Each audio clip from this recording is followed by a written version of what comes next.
Mayor Bloomberg, good morning to you. Good morning, John. Nice to see you as always. That deal in Aurora, just another horrific, unexplainable mass murder. You know, soothing words are nice, but maybe it's time that the two people who want to be president of the United States stand up and tell us what they're going to do about it. Because this is obviously a problem across the country, and everybody always says, isn't it tragic? And, we look for, was the guy, as you said, maybe trying to recreate Batman. I mean, there's so many murders with guns every day. It's just got to stop. And instead of the two people, President Obama and Governor Romney, talking in broad things about they want to make the world a better place, okay, tell us how. And this is a real problem. No matter where you stand on the Second Amendment, no matter where you stand on guns, we have a right to hear from both of them concretely, not just in generalities, specifically. What are they going to do about guns? I can tell you what we do here in New York. The state legislature passed the toughest gun laws. Some states may say no. That's okay. What do you want to do? And maybe every governor should stand up. But in the end, it is really the leadership at the national level, which is who's ever going to be president of the United States starting next January 1st. What are they going to do about guns? The reality is, that will not happen. Well, it'll happen, John, if it was one of your kids yesterday in Aurora. Maybe you'd stand up and say, I'm not going to take this anymore. Maybe you get your friends and everything. And it's not a question of what you think is right here. Here's the issue. You want to be president? Okay. I said the other day, forget about stuff. What you want to fix the economy? Tell us how you're going to fix the economy, and tell us in a practical sense, because the president has to deal with Congress. The president has to do things consistent with what the courts will allow. But just going and talking in generalities, unfortunately, doesn't give the public the information they need to make an informed decision. Don't you think that's true, again, because the public doesn't really know what it wants to hear, doesn't really care enough about that, and that the candidate has to play to the base because it's the only way he or she is going to get elected, and therefore if he doesn't get elected, he can't do anything. Well, it's like saying, I can be dishonest because I won't get elected, and then I can't be honest. I mean, come on. Number one, there's something more important. More important than getting elected, and that's standing up and saying what you think is right. And I listen to this all the time. Everything, it's getting reelected. Getting reelected or elected isn't everything. How do you got to look your family in the eye. You got to look yourself in a mirror and say, this is what I really believe, and this is what I'll do if I get elected. And if it sells, it sells. And if it doesn't sell, it doesn't sell.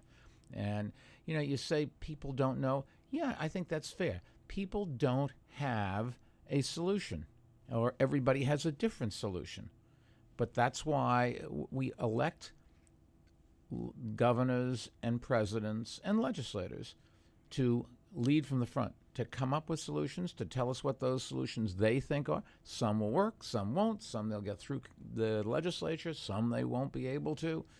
But you still, if we just say, well, there's nothing you can do about it, think about where we're going. This country is in very big trouble, and we need the two presidential candidates to tell us how they're going to take us out of this. We used to be here in New York in the top 10 in education in every standard. We're lucky to be in the top 50. We used to have all these new jobs created here in this country. Everybody talks about jobs. Tell us specifically how you're going to do it. Now, New York City, we have our plans, some good, some bad. Some people like them, some don't. But we're talking about the future of the country. Tax policy. They talk about, I'm going to reduce everybody's taxes, or I'm going to reduce taxes for the group that I think will vote for me the most. That's not the way to do it. But guns, get back to Aurora. This is killing people every day, and it's growing. And it's not just a inner city, East Coast, West Coast, big city phenomenon.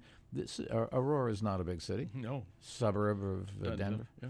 The 25 miles from Columbine, which I think is the ironic. murder rate in the rural areas is just as bad, if not worse, than the murder rate in urban areas. Have you ever talked with anybody about the psychology of that? I know the gun issue, but the psychology of that. Have we become less sensitive to our neighbor? I don't know about that. I'm not a psychiatrist or psychologist. I can tell you that I don't think there's any other developed country in the world that has remotely the problem we have. There's no other place that allows. We have more guns than people in this country. Every place else. If there are murders, they're generally not done with guns. Generally, a lot more are not done with guns. And everybody's got problems with crime, and that's the real world. God didn't make everybody perfect, but this is just and we can talk about it on the talk shows. We can wring our hands and say it's terrible. But I need more guns to protect myself. That strategy doesn't work. Mayor, That's like saying incarcerate more people and you'll reduce crime rate. In New York City, we've reduced the number of people incarcerated by over a third, and crime keeps coming down. Because when you send somebody to jail, particularly a kid, all they do is learn how to be a worse criminal. So that's just not a good solution. You may be able to say, I'll put them in jail and throw away the key. That sounds good, but it doesn't solve the problem. You are talking about leadership, and we are desperate for it. Desperate for it on we have two people. On so many levels. Look, almost most of America believes that their candidate, whether it is President Obama or Governor Romney, will provide leadership. I think there's no question about it. They each have 40-odd%, whatever it is, 45% of the electorate. The whole election is going to be about that 10% in the middle. If 10%. Whatever it is. Whatever the number. And so, most people say, well, if you elect my guy, there will be leadership. But maybe the middle is going to demand that you tell them how. And they're the ones that are going to decide this. All right. Hang tight, Mr. Mayor. We got lots to